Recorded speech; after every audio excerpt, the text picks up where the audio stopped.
para hablar un poco del maestro Efraín. Como les dije, es egresado del Conservatorio de Música de Santa Cecilia en Roma, con posgrado en técnico acústico. Hizo carrera por varios países de Europa, digamos Viena, Alemania, Italia, y también estuvo destacado como docente, compositor y pedagogo en Estados Unidos de América, en Houston. Les decía que nos acompaña en la ciudad de Maracay. Allí, en el estado de Aragua, desarrolló varios proyectos, ¿no? Entre esos, pues fundó la Escuela de Música de Turmero, recuérdame el nombre, Vicente Mendoza. Fundó el Centro Guitarrístico de Aragua en el año 83 y bueno, gracias a esta institución nace el Encuentro Guitarrístico de Choroní, famoso Encuentro Guitarrístico de Choroní en el año 87, que ya llega, ¿qué? ¿Cuánto estábamos? ¿La 20ª edición? Viene. 22ª ya. Tenemos 22 ediciones del Encuentro Guitarrístico de Choroní en Maracay. Y bueno, Efraín además fue director del Conservatorio de Música del Estado de Aragua y bueno, ha desarrollado algunas iniciativas culturales que no son solo de importancia para la región a nivel nacional, sino a nivel internacional. Es conocido la guitarra y el movimiento guitarrístico aragüeño por el trabajo incansable y arrollador que ha tenido el maestro Efraín, ¿no?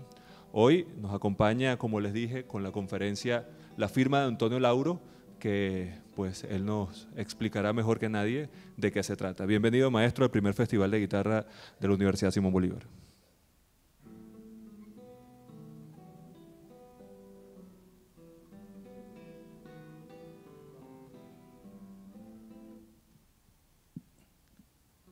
Bueno, feliz día para todos. Me complace ver esas caras, esos jóvenes que bueno, me honran con su presencia, todos ustedes. Gracias por la invitación. Sí, hablar de Lauro creo que es bastante extenso porque su vida fue realmente repleta, digamos así, de muchos aspectos, siempre relacionados con la música y en ocasiones relacionados con la propia vida política, si se quiere, de aquellos tiempos. Recordemos que él vivió en su juventud pues la dictadura de Marcos Pérez Jiménez, de manera que hay aspectos, estuvo preso 1 año, son aspectos que bueno, forman parte, digamos, de aquel ser humano que nos legó pues una maravilla en sus composiciones, en sus grabaciones, que ahí tenemos varias de él, pero también un gran ejemplo que nos legó a todos sus alumnos y creo que a todo aquel pues que crea en el arte, que crea en Venezuela, ¿no? Antes de entrar en la materia que yo titulo La Firma de Lauro, entre paréntesis le puse el saludo de Lauro, quisiera un poco hacer mención, aprovechando que este año, bueno, lo dedicamos no solamente en Venezuela, sino en varios espacios, como por ejemplo en Italia, al año centenario. Son 100 años que celebramos del nacimiento del maestro, que aunque ocurrió el 3 de agosto, pues todo el año hemos hecho diferentes actividades para conmemorar, festejar y celebrar este acontecimiento tan importante en la música universal como lo es el maestro Lauro. Y me interesaría decir 2 cositas previas al tema, que Antonio Lauro yo creo que él conjuga, digamos así, lo que fue el pensamiento que guió el movimiento nacionalista musical venezolano, ¿no? Él va a ser el prototipo de esa gran aspiración que nació con Plaza, con Sojo, y que fueron inculcándole a sus alumnos de dar una versión musical de Venezuela para el mundo. Yo he llegado a pensar que como recordamos nosotros el Renacimiento, por ejemplo, cuando uno habla del Renacimiento, la figura, digamos, prominente y prototípica del Renacimiento, en este caso nos referimos a Leonardo da Vinci, ¿no? Por la cantidad de cosas que abarcó Leonardo, ¿no? Y entonces él encarna, digamos así, lo que significó el Renacimiento, sin dejar, bueno, de lado tantos escritores, otros artistas como Miguel Ángel, etcétera, todo aquello que aconteció, que conmocionó al mundo y prácticamente lo podemos recordar. Yo, hago una especie de parangón con Lauro en relación al nacionalismo musical. Lauro, ¿por qué Lauro, especialmente si tenemos un Antonio Esteves que hizo la cantata criolla, bueno, todos ellos fueron en esa vía, produciendo el caso de Inocente Carreño, su suite margariteña, ¿no? Es relacionándose siempre a algo venezolano. ¿Y por qué hablo de Lauro en este aspecto? Porque Lauro trabajó en, digamos que en todos los flancos, donde era necesario, ahí estuvo él. Lo hizo en calidad de compositor, bueno, legándonos una obra, pero maravillosa, maravillosa, muy amorosa, entre otras cosas, ¿no? Porque es muy familiar, es muy cercana, es la obra que inmediatamente nos identifica, ¿no? Sus valses, sus 6 por derecho, eso inmediatamente nos atrapa, ¿no? Eso dice mucho de lo que somos y él nos los entrega. Pero también fue el cantante. Él precisamente, no solamente con los Cantores del Trópico, que él prácticamente dirigió, aunque no aparece esa palabra de director, pero era el guitarrista de los Cantores del Trópico, era el cantante de los Cantores, y los arreglos prácticamente los hacía él junto con sus compañeros, de manera que tenía una influencia importante en esa agrupación popular, pero que ya se veía que los movía mucho lo que era el tema venezolano, ¿no? Lo tenemos entonces como cantante, como percusionista de la orquesta sinfónica, como director incluso de la orquesta. Lo encontramos también como el gran guitarrista, y es importante destacar que antes del gran Alirio Díaz, del gran Rodrigo Riera, de todos ellos, Lauro ocupaba, digamos, la idea clara de lo que tenía que ser un guitarrista con formación académica, ya él lo era, y Alirio y Rodrigo Riera iban a ver cómo es que se tocaba la guitarra. Imaginen la importancia que tuvo él en las vidas de estos grandes maestros, ¿no? También pudiésemos hablar de algo interesante. No sé en la actualidad, pero nosotros esa segunda, tercera y cuarta generación de guitarristas, ¿no? Que es la clasificación que hace el biógrafo de los guitarristas, que es el doctor Alejandro Brusual, guitarrista también. Teníamos siempre el sueño de hacer un poco el camino que hizo Alirio, irnos a Europa a estudiar en España. Yo en el caso mío, bueno, el mismo Alirio Díaz me cambió la historia porque yo iba para España, él me dijo, si yo estoy en Italia, vente para allá y trabaja conmigo en el norte de Italia, en la ciudad de Alessandria. Pero todos estamos viendo hacia allá como esperando algo. Lauro no cayó en esa tentación. Creo que hay una razón bastante, se me ocurre a mí, pero me parece que es bastante lógica. Sus padres italianos llegaron pues como inmigrantes, y él llega a ser el hijo mayor de esa familia. Vinieron a Venezuela, bueno, por suficientes razones por las que muchos inmigrantes de diferentes países europeos como España, Portugal, Italia, qué sé yo, Francia, y bueno, han hecho vida en Venezuela.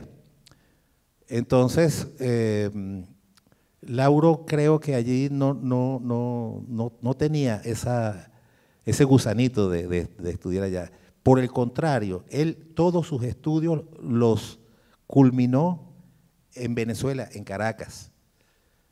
El estudio más, tanto como en la guitarra, como en el caso de la composición, que era el punto culminante, digamos, de los estudios musicales, la composición, porque es el estudio que más exige muchos años de formación.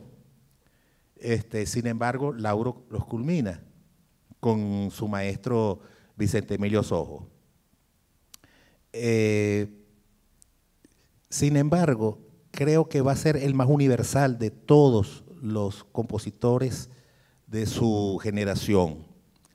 De hecho, Lauro es tocado en todo el mundo, especialmente los guitarristas de cualquier parte del mundo saben de qué se trata cuando se habla de Antonio Lauro, ¿no? Y por decir un poco más en torno a esa universalidad de Antonio Lauro, me tocó en una ocasión, yo fui a hacer un curso con el maestro Oscar Ghiglia en el norte de Italia, una ciudad que se llama Gargnano, está al lado del lago de Garda. Y un japonés que no hablaba ni italiano, ni español, ni inglés, ni nada, yo no sé cómo se entendía la cosa, yo lo veo que está tocando Lauro. Resulta ser que ese japonés, me informé de que él estaba, cosa de los japoneses, se estaba especializando en Lauro, y exclusivamente Lauro, toca puro Lauro. ¿Y por qué no toca otras obras? Es que él se está especializando en un japonés que quiere ser especialista en eso. Entonces, nos da más o menos la idea cómo ha impactado Lauro en el mundo. Esto es importante que lo diga porque nos vamos a referir a este maestro dentro de poco a cosas más específicas, pero estamos hablando de un hombre que lo vamos a ir descubriendo poco a poco en la medida en que el tiempo se va encargando un poco de cimentar, digamos así, el coloso que fue Antonio Lauro, ¿no? Y hay una cosa importante, me pasa a mí, quizás muchos de ustedes, con el tiempo uno va amando a ese hombre por su ejemplo y porque creo que él nos amó primero a nosotros. Entonces, una cosa recíproca. Diría yo que hay una reciprocidad. ¿Por qué? Porque si nosotros nos vamos a Lauro, vamos a encontrar que ese hombre no hizo nada fuera de los afectos. Si nosotros vemos un poco la obra de Lauro, nos vamos a encontrar con que sus obras no tienen títulos, como decir, la escala cromática que desciende, él usa prácticamente las cosas más cercanas o las personas más cercanas, los sitios, las ciudades de Venezuela, Carora, Angostura, y sus seres queridos, ¿no? María Luisa, su esposa, Natalia, su hija, el niño, su hijo Leonardo. Y así vamos encontrando que está lleno, su obra está llena de sus afectos más cercanos. Incluso hay una obra que se llama La Gatica, se refiere a una gatica de su casa. Entonces hay un afecto, hay una familiaridad, hay una cercanía de Lauro, que uno comienza a sentirlo como parte de la familia. Lo estamos entendiendo, esa es la personalidad de Lauro. Y quizás esa carga afectiva que también lleva su obra es la que hace que su obra en cualquier parte del mundo de una manera inmediata la gente se ve conectada con esa parte humana, tan humana de Antonio Lauro. Entonces, creo que todavía hay que seguir ahondando sobre el personaje y creo que hay tres cositas para despedir esta primera parte de esta charla, que son tareas que tenemos pendientes. Primero, Lauro todavía sigue siendo nuestro maestro. ¿En qué sentido? Él se despojó, supo despojarse de cuestiones que nos cuestan mucho a los artistas, que es de ser el centro siempre, el centro de la atracción, ¿no? Y lo encontramos a él más bien de un bajo perfil en relación a sus compañeros. Él siempre fue más bien al servicio, estuvo siempre al servicio de lo que donde era necesario, ahí estaba él. A mí me conmueve mucho eso, que el que estrena la cantata criolla como el diablo cantando a su parte del bajo es Antonio Lauro, de su compañero de estudio que es Antonio Esteves.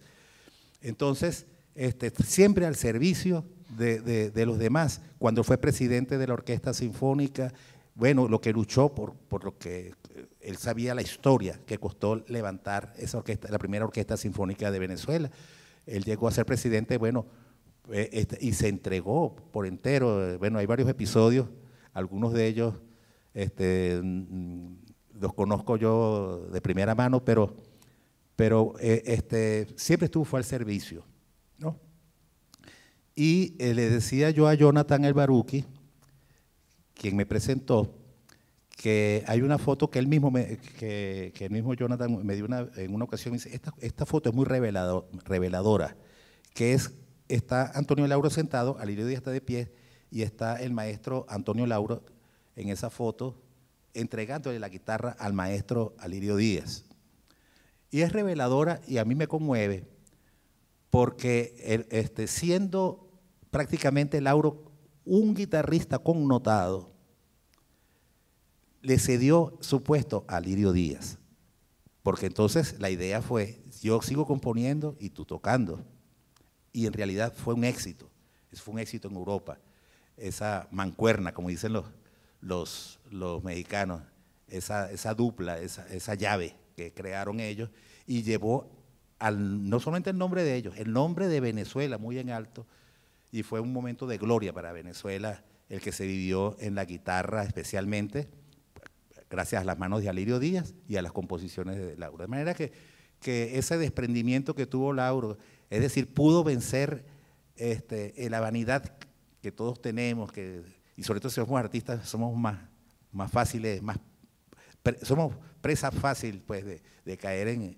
ese egocentrismo, ¿no? Pero todo esto nos va diciendo que el hombre fue más allá, trascendió esas mezquindades nuestras por el bien de la música y de ese apostolado que él asumió con tanta humildad, pero con tanto tesón, ¿no? Y las otras tareas que nos quedan pendientes, además de aprender de él, seguir aprendiendo su humildad y su desprendimiento y su entrega, creo yo que ya queda en manos de personas que tengan no solamente el conocimiento, la curiosidad de encontrar esos paralelos que existen, por ejemplo, entre la pintura, ¿no? La pintura y la música de Lauro. Un pintor, por ejemplo, a mí se me ocurre que Manuel Cabré encajaría. ¿Por qué? Por los valses de Lauro, un poco esa temática de sus valses. Y el caso de Cabré con el caso del Ávila, ¿no? Que prácticamente lo pintó en diferentes maneras, en diferentes momentos. Bueno, fue una temática constante. Pero alguien me dijo, no, tiene que ser otro. Y entonces en poesía busqué también a alguien que revelara esto, y resulta ser que no es un poeta exactamente, pero Mario Briceño Iragorri se me acerca más a ese hombre. Alejandro Bruzual, cuando yo le hacía este comentario, él me decía, no chico, tiene que ser Gervasi, Vicente Gervasi, porque también es hijo de italianos, etcétera. Yo quizás no, pensé en Gervasi, pero no encaja, no me encaja como lo que hizo Mario Briceño Iragorri con su temática del país, ¿no? Del país, el país, ¿no? Y ese es un trabajo que hay que hacerlo, porque la dimensión de Lauro toca todas estas manifestaciones venezolanistas, de algún modo, que tienen que ver con nuestra identidad. Y la arquitectura también, me parece que un Fruto Vivas se acerca bastante, quizás pero digo que será una persona con más profundidad, que pueda, digamos, encontrar estos paralelos que nos revelan, digamos, muchas cosas estéticas de la venezolanidad y de la trascendencia del hombre, ¿no?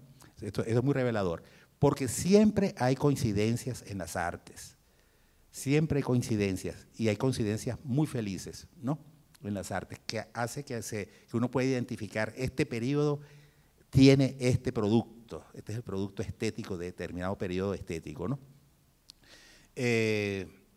Voy a pasar entonces un poco a lo que está allí señalado, la firma del auro. También conocemos esto como las células sueltas. Células sueltas. En música se usa, son pequeños fragmentos, incisos musicales, con los cuales tú dices, esa música pertenece a tal periodo, ¿no? Ese es del romanticismo, ese es del renacimiento, ese es del clasicismo, ¿no? Porque hay células sueltas que te van diciendo, ese es el gusto de una época, ¿no? Un poquito más difícil, estamos hablando de oídos refinados, ¿no? Personas que han cultivado su oído y entonces cuando escuchan una cosa se ubican, ¿no? Aunque no sepan el compositor, aunque no sepan qué está sonando allí, pero sí se dan cuenta que esa es una obra perteneciente al Renacimiento, es música renacentista, ¿no? Más difícil sería entonces saber qué autor. Sin embargo, si usted escucha un Vivaldi, lo puede diferenciar fácilmente, bueno, fácilmente, digamos que de un Bach, de un Händel, ¿no? Porque hay esas células sueltas que van diciendo, el autor usó este tipo de inciso, ¿no?, que de algún modo se le escapa y aparece allí. En Lauro, por supuesto, no es una excepción, y en el caso de Lauro es peor todavía, por no decir mejor todavía. Lauro, consciente de esto que estoy diciendo, o sea, más consciente que yo, por supuesto, porque un compositor de esa estatura, pues profesor de composición, esas cosas, conocía de estas cosas que van identificando la producción compositiva de los autores, ¿no?, de los compositores. Porque Lauro, yo llego el momento que lo llamo más bien el saludo de Lauro, más que la firma, ¿no? Es como un saludo. Yo creo que es importante decir que Lauro considera que él debe ir, de algún modo, dándole una identificación, digamos, a su obra. Creo que ya, desde sus primeras obras, él comienza, quizás sin darse cuenta, a expresar su gusto, porque es un gusto muy personal. Hay ciertos intervalos, ciertos fragmentos melódicos, ciertas cuestiones que tú siempre encuentras un gusto allí, es un gusto de cada quien. Y entonces, por supuesto, de algún modo, eso va a verse reflejado en la obra, se escapan, ¿no? Por eso se llaman células sueltas, pero en el caso de Lauro es exprofeso, ¿no? Él lo va a usar y se va a identificar con eso. La cosa es que son 4 notas. 4 notas. Creo que la que más ilustra esto es el maravino. Ta, tarara, ¿no? Tan, tarara. Una flecha, digo yo, una que sale, una que se regresa y la otra sube, ¿no? Eso lo vamos a encontrar tanto en su obra orquestal, en su obra coral, y bueno, en tantas cosas que él escribió, ahí vamos a encontrar de repente esa tal firma de Lauro, ¿no? Ese tipo de cosas, esos incisos o esas células de estas 4 notas, aquí tenemos pues a un gran profesor, Luis Ernesto Gómez, que me honra muchísimo su presencia acá. Él como compositor sabe que esas células pueden sufrir metamorfosis, vamos a llamarlas así, ¿no? Las puedes achicar, las puedes agrandar, las puedes estar así y las pones así, las puedes cortar también, o las puedes revertir. Hay una cosa que llaman cancrizante, que entonces tú agarras la melodía que va así, entonces se viene, ¿no?, como un cangrejo para atrás. ¿No? Todo eso es posible trabajarlo, los compositores hacen de su materia de trabajo pues todo ese tipo de cosas, pero el material siempre es el mismo, ¿no? Lauro, como buen compositor, consciente de eso, él va a trabajar esas cuestiones. Y a veces puede comprimirlo, ¿no? Por ejemplo, a mí se me ocurre, ya esto es una cuestión que se me ocurre a mí, que en María Carolina, ahí están las 4 noticas, pero están comprimidas, ¿no? Para mí es una comprimida. En Natalia, hace una pequeña variación con la primera nota y después se lanza, ¿no? Y ahí va a construir toda su obra, ¿no? Ese salto final hacia la nota más alta. Bueno, pero vamos a encontrar en la suite venezolana. En la suite venezolana, yo desde que se me despertó, ¿qué es lo que hace Lauro? Que siempre se me despertó esa inquietud, ¿no? Y en la suite venezolana yo comencé a ver, bueno, el preludio, el preludio de la suite venezolana para guitarra no presenta eso. Resulta ser que lo encuentro doble. O sea, lo puso doble porque hay un arpegio que, vamos a ver, tarirara, entonces doble, y después vuelve a repetir, y entonces aparece, hasta en su preludio está presente esas 4 notas en doble ración. ¿Ok? Siguiendo, nos vamos a encontrar, por ejemplo, en la canción que comienza como gestándose. Yo quería que hoy César Rico me acompañara porque seguramente estos ejemplos tocados en la guitarra sonaban mucho mejor que yo tratar de cantarlos, ¿no? Porque no soy cantante. Pero, por ejemplo, tan tirara, tan tarara, hasta que por fin, tan tarara, tan, ahí ya comienza a andar la canción después que ya construye, que nace completo. Ya el inciso, la célula, ¿no? Y me llama mucho la atención que en el vals final, con que cierra esa suite, saben bien que esa suite ya entra en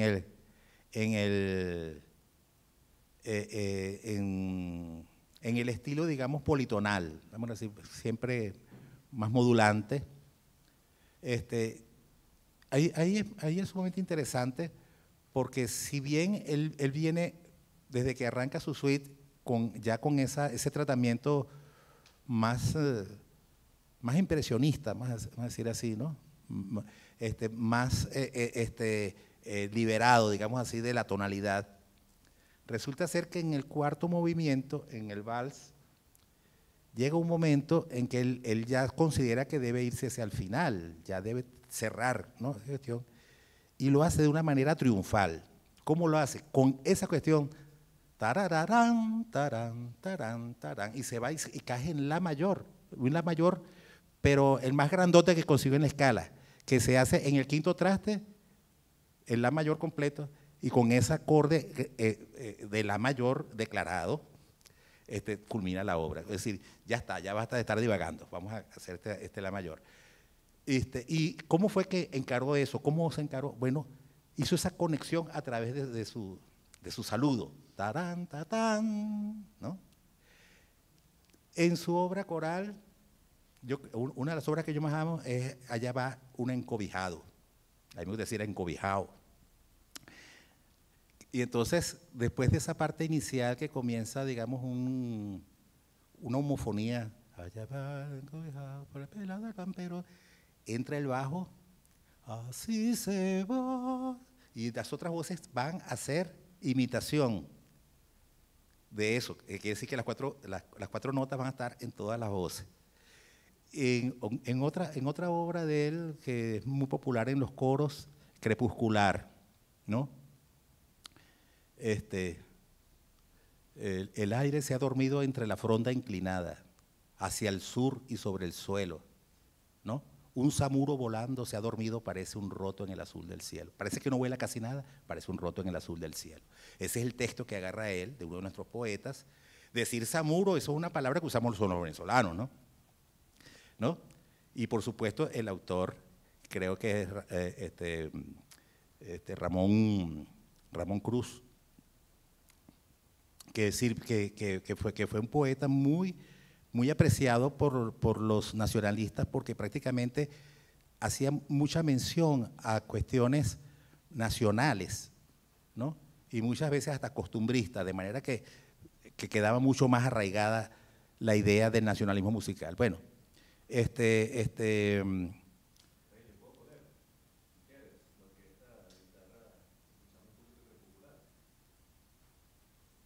ajá.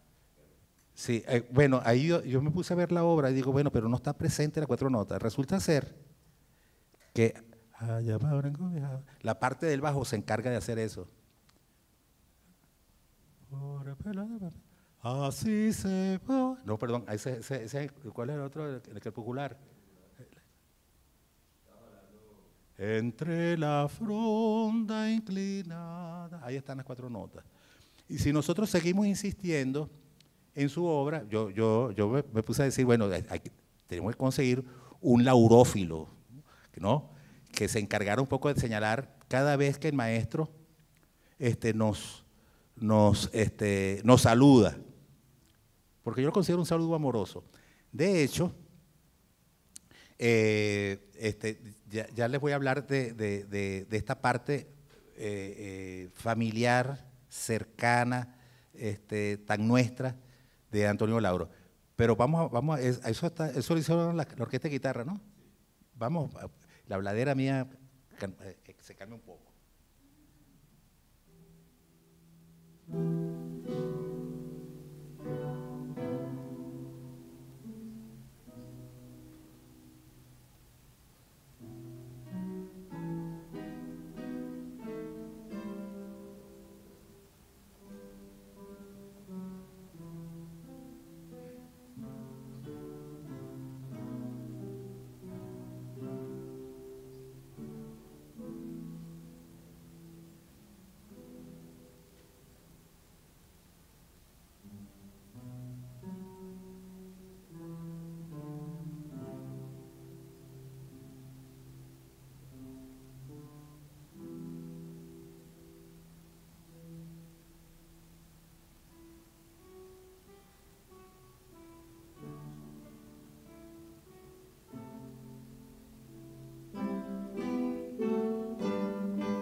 A propósito de esta obra,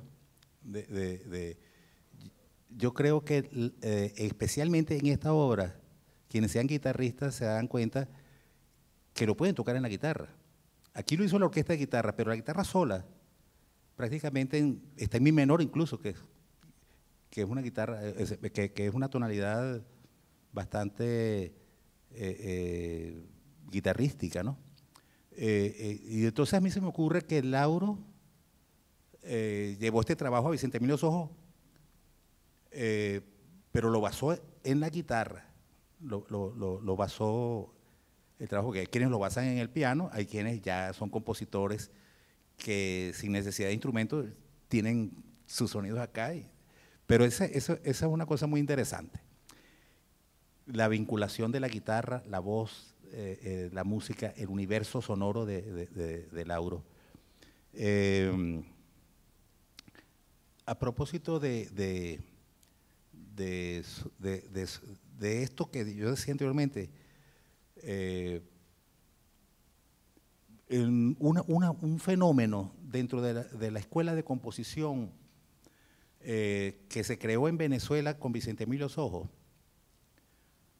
fue el madrigal venezolano.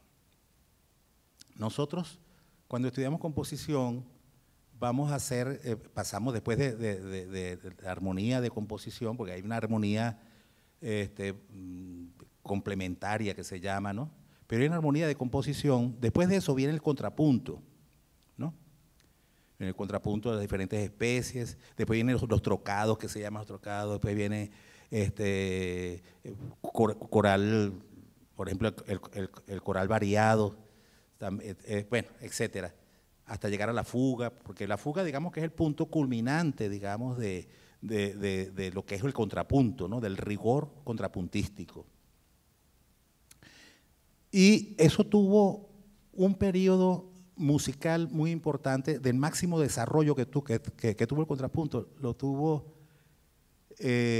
durante el Renacimiento, y se recuerda como la polifonía musical, ¿no? La polifonía musical.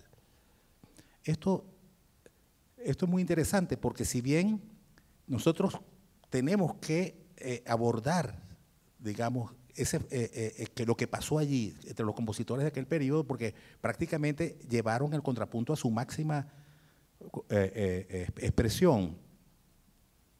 Entonces, ¿qué hicieron nuestros compositores nacionalistas? Como parte de sus materias tenían que presentar los madrigales venezolanos, evocando el canto coral de la polifonía del Renacimiento, ¿no? Pero para que fuese más venezolano, tenían que estudiarse los poetas venezolanos, ¿no? Eso es maravilloso porque esa mirada hacia nosotros nos revaloriza, nos dice, caramba, y fueron encontrando pues en estos poetas una fuente importante de inspiración para el trabajo musical. Y por supuesto, Lauro enmarca su trabajo, tanto el arriero, también hay otras cosas que él hizo para coro, como ya nombré, allá va un encobijado, crepuscular, el arriero, se me escapan algunas piezas fundamentales de su producción coral, y él llevó sus trabajos también ante el maestro Sojo para pasar su materia, ¿no?, de composición. Eso lo hicieron todos ellos. La Molinera la hizo, bueno, Molinera una cantidad. El mismo maestro José Antonio Abreu presentó sus trabajos en los trigales. Uno va descubriendo los madrigales venezolanos. Y el madrigal venezolano creo que ha sido descuidado, lamentablemente, porque esa combinación poesía-música para cantar en grupo coral, eso es una maravilla.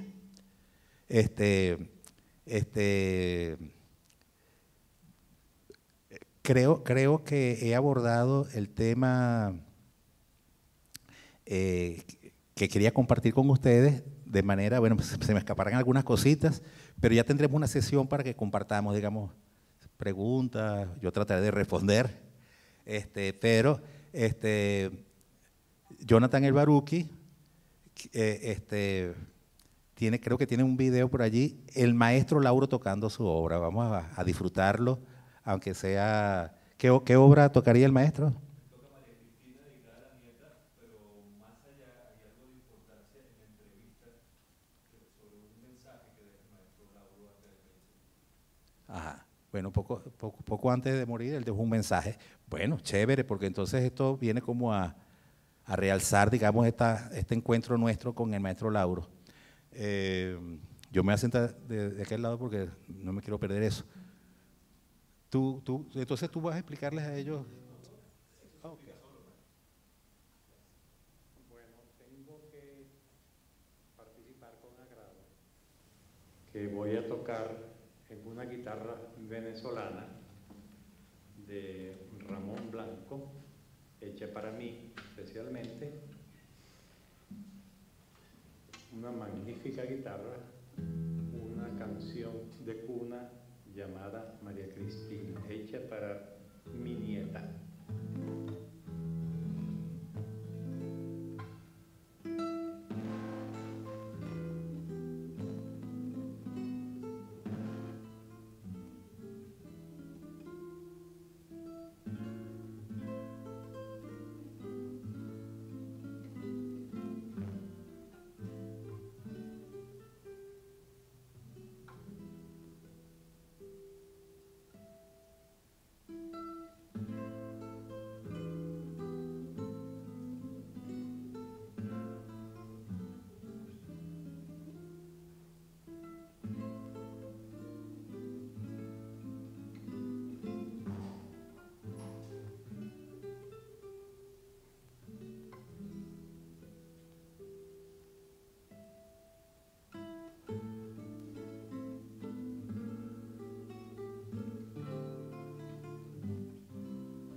El Premio Nacional de Música que recibí este año fue en realidad para mí una gran sorpresa. No diré que no me lo merezco, porque sí, en realidad es el resultado de muchos años de intensa labor y de satisfactoria labor. Yo considero, pues, me considero satisfecho con el trabajo que he hecho en música y con lo que he logrado. De manera que el Premio Nacional de Música me satisface muchísimo y es un premio, pues, a la labor y a la tesón y a la búsqueda de lo venezolano en todo momento y lo universal, y vamos a ver, porque Venezuela se ha vertido sobre el mundo haciéndose universal. Me satisface muchísimo que con motivo de este premio nacional y otras actividades que ha habido, se haya sumado mi buen amigo Humberto Bruni, gran guitarrista, alumno de mi queridísima compañera de toda la vida, desgraciadamente fallecida hace poco, Flaminia Montenegro de De Sola, quien fue su maestra durante todos sus estudios de guitarra. Este es un guitarrista verdaderamente fino, verdaderamente aprovechado, digno representante de la tradición guitarrística venezolana, que es una de las más importantes del mundo. He podido comprobarlo porque he tenido oportunidad de estar afuera y el movimiento guitarrístico venezolano es verdaderamente importante, aún comparado con lo de los países de más auge o donde más auge tiene este instrumento. Felicito a Bruni y me complace muchísimo, me enorgullece, pues, este programa que ha hecho en homenaje mío, en donde incluye varias de mis obras, y lo estimulo, pues, para que continúe en un camino en donde ha sido verdaderamente un acierto. Quiero dirigirme especialmente en esta oportunidad a la juventud venezolana, especialmente a la juventud estudiosa de música, para que a la par de todos los progresos y todos los logros que se han hecho en el ambiente musical, tengan siempre presente el gran esfuerzo que hicimos los que nos arriesgamos y los que pusimos nuestro bienestar y nuestras comodidades para lograr que ese ambiente hoy exista.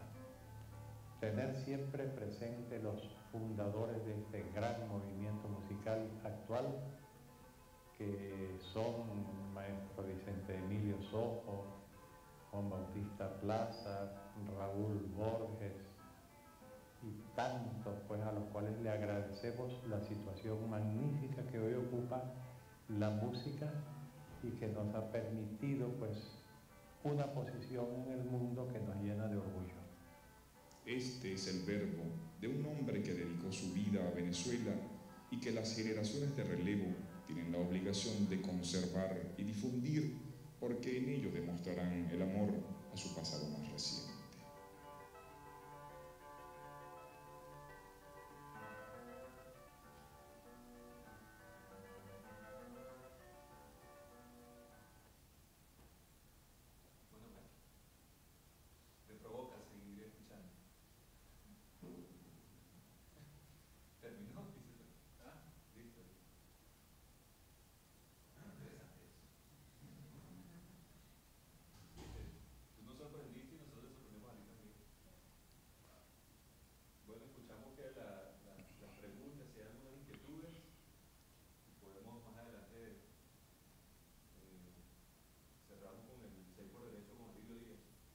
Ah, chéverísimo. Bien, bien, bien. Una mañana bien hermosa. Bueno, qué bonito que estamos juntos. Qué bonito que esta mañana la podemos compartir. Y bueno, en ese ambiente de compartir vamos a abrir este espacio donde usted, si quiere decir algo, si quiere preguntar algo, si quiere sumar algo que considere que no se ha dicho y que sería interesante enriquecer esta mañana, bueno, con toda confianza vamos a compartir. ¿Ah? Ya está un micrófono. Ah, que hay un micrófono allá. La pobre muchacha se asustó y dice que ella levantó la mano. Yo le dije,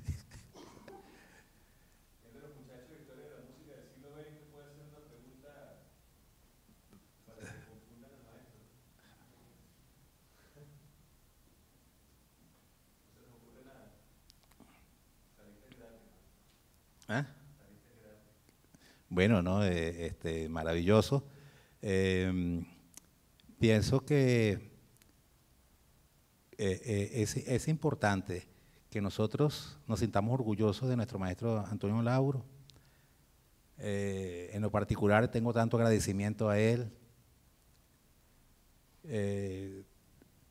Me pareció que fue el único maestro de así de los que yo tuve, que en vez de yo irlo a buscar, él vino a buscarme a mí.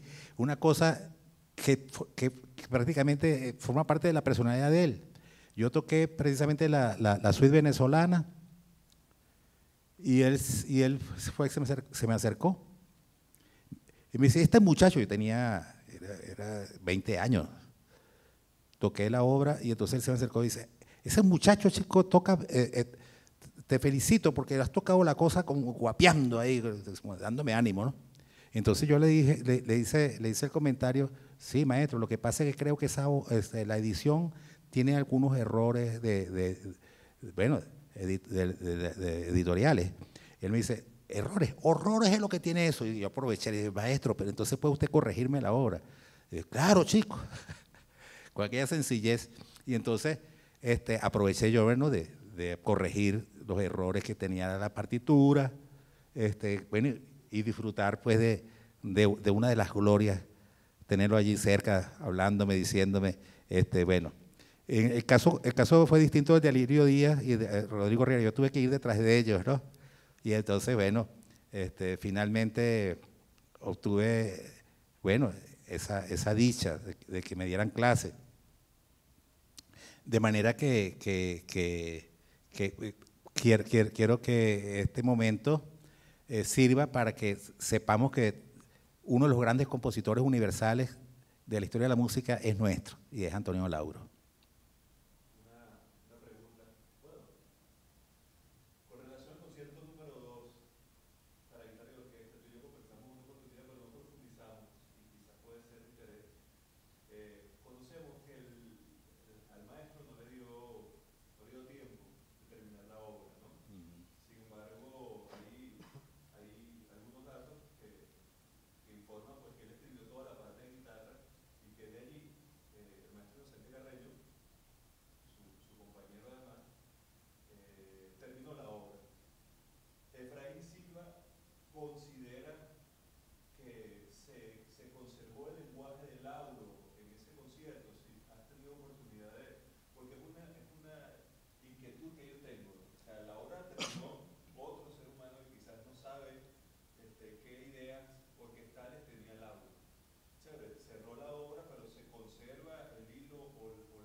Sí, bueno, yo tuve la fortuna de estar en el estreno de la obra.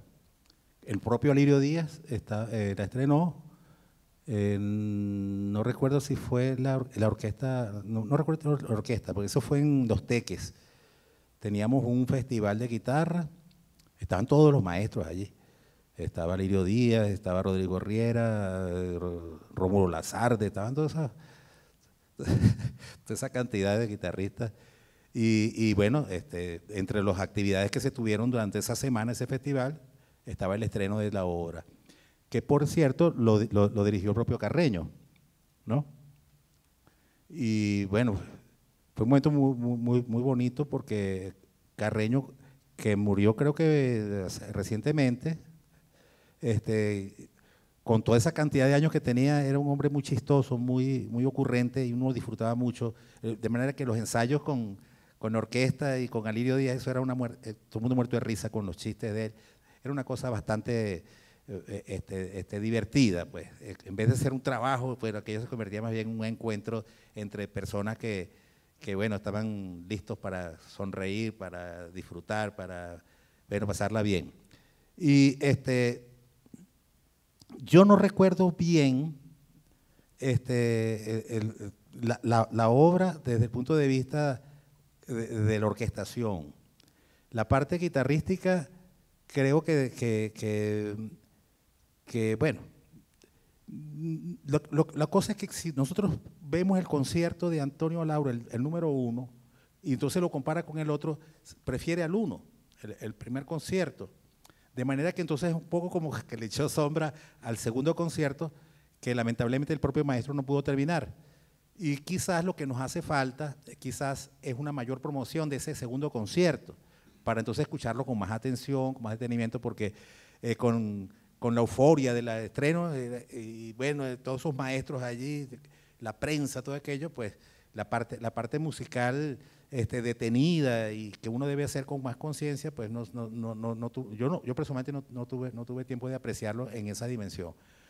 Pero lástima, no sé si Natalia o no sé quién tendrá esa obra, quién la conserva. ¿Tú tienes idea? Porque tiene que ser tocada, una obra que tiene que ser tocada. Y como les digo, quizás acercándonos más detenidamente a la obra, uno pueda valorar mejor pues, lo que se hizo allí. Y es una lástima que quizás los compositores, el caso de Lauro me consta que es un hombre que hacía la composición y sacaba copias y se lo daba a todos sus alumnos, ¿no? Y los muchachos digo yo, gente de mi edad, de aquel tiempo, anda con nuestra fotocopia ahí, no, el maestro, entonces uno iba, maestro, fírmelo, entonces lo firmaba uno su copia. Era un desprendimiento, vuelvo a repetir eso, ¿no? El desprendimiento. Y ahora, ¿por qué yo hablo de eso? Porque una vez que él muere, prácticamente se hace, viene una cantidad de prohibiciones, que, por ejemplo, el concierto número 1 de él, que se tenía que tocar creo que en Maracaibo, no sé si era Lucho Quintero, no sé quién iba a tocar, o mismo Luis Sea, yo no sé quién iba a tocar eso en Maracaibo, con la Orquesta Sinfónica de Maracaibo, no pudo hacerse porque pagar primero los derechos y una cosa, entonces se hicieron prácticamente, nos alejaron al maestro que era tan desprendido, pues porque tenía que hacerse una cantidad de papeleos y cosas, bueno, que yo considero que en realidad el trabajo que hay que reconocérselo a la gente, ¿no? Pero tampoco que le pongan esa pared a uno que, no, prefiero tocar otra cosa que tocar eso, entonces un dolor, ¿no? Que no se puede hacer. Bueno, yo eso merece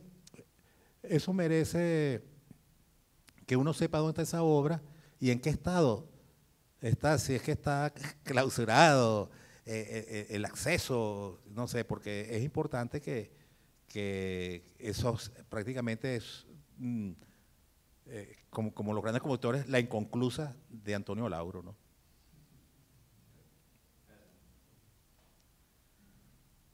Bueno, yo creo que por hoy hemos tenido un momento de compartir.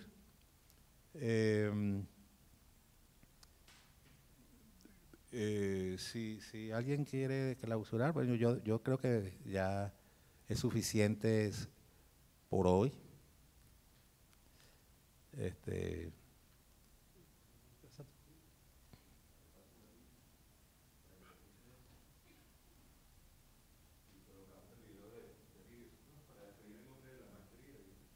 Recuerden que esto es una actividad pues, que la maestría en música de la Universidad Simón Bolívar ha decidido llevar adelante para conmemorar el 21 aniversario pues, de su creación en el año 1996.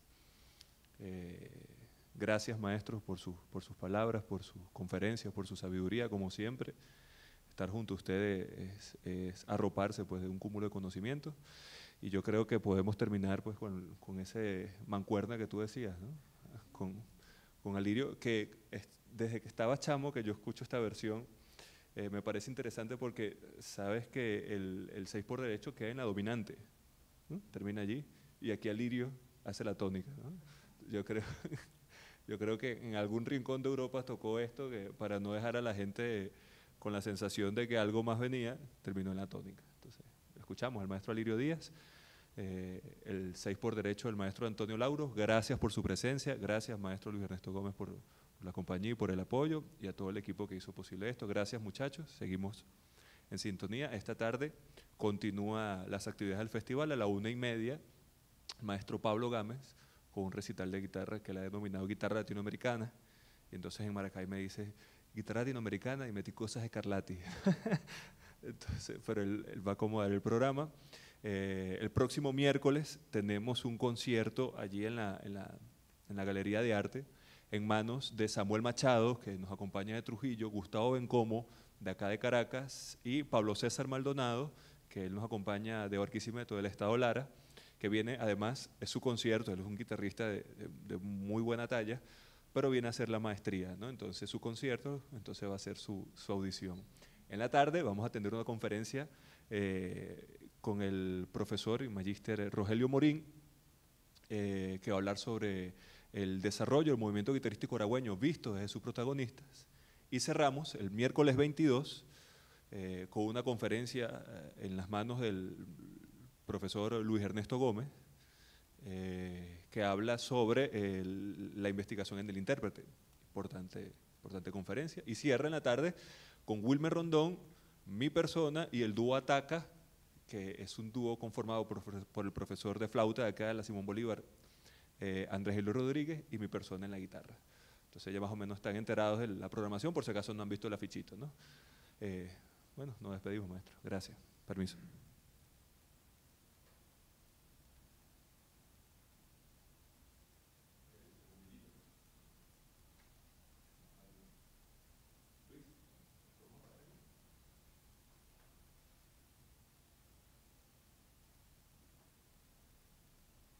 Komponisten Antonio Lauro einen Tanz, der die folkloristische Harfe imitiert. Folkloric.